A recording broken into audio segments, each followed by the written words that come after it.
Hello everyone. তো বন্ধুরা, আজকে নতুন আরেকটা ভিডিওতে তোমাদেরকে স্বাগত। তো আজকে দেখাবো যে ব্লাউজের পিছনের পার্টটা তোমরা কিভাবে কাটিং করবে। আর সবাই কিন্তু সহজভাবেই কাজ করতে চায়, যেটা আমিও চাই। আমি কঠিনভাবে বুঝিও না, করিও না। তো আমি তোমাদেরকে সহজভাবেই তো দেখাবো। আমি যেরকমভাবে কাটিং করি তো তোমাদেরকে সেই রকমভাবেই দেখাবো। তোমরা আবার ভাবতে পারো যে হয়তো তোমাদেরকে কঠিন করে দেখাই আর আমি সহজভাবে কাটিং করি। তো সেরকম কিছু না, আমি যেভাবে কাটিং করি তো সেভাবেই তোমাদেরকে দেখাচ্ছি। প্রথমে ব্লাউজের ঝুলের মাপটা নেবে। আমার ঝুল আছে 14.5, তো আমি 1.5 ইঞ্চি বেশি রেখে এখানে 16 নিয়ে নিলাম। তো এই পাশটাও ঠিক একই জায়গায় একটা চিহ্ন করে নেব। তো এখানে আর গলার চওড়াটা নেব 2 ইঞ্চি 2 সুত, আর কাতটা নিব 5.5। গলার লম্বাটা তোমরা তোমাদের ইচ্ছা মতো নিতে পারো, কমও নিতে পারো, বেশি নিতে পারো। তো আমি এখানে গলার লম্বা নেব 8 ইঞ্চি। তোমরা এখানে আর একটু বেশিও নিতে পারো কিংবা আর একটু কমও নিতে পারো, সেটা তোমাদের ব্যাপার।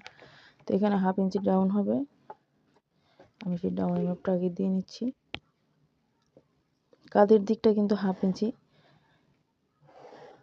ডাউন। তো এখানে হবে মহড়ার মাপ। মহড়া হলো 5।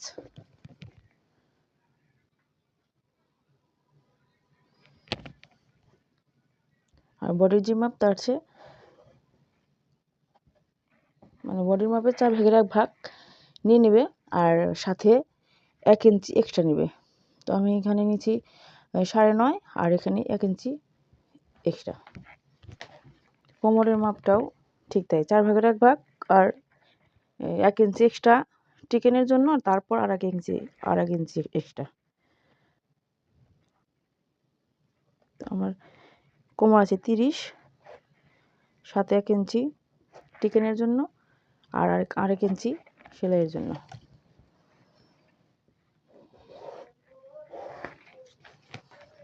আর এখানে টিকেনের মাপটা হবে এই দিক থেকে 4 ইঞ্চি ভিতরে, আর নিচ থেকে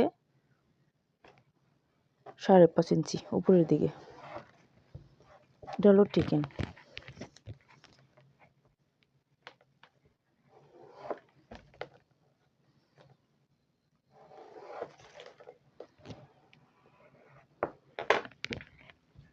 টিকেন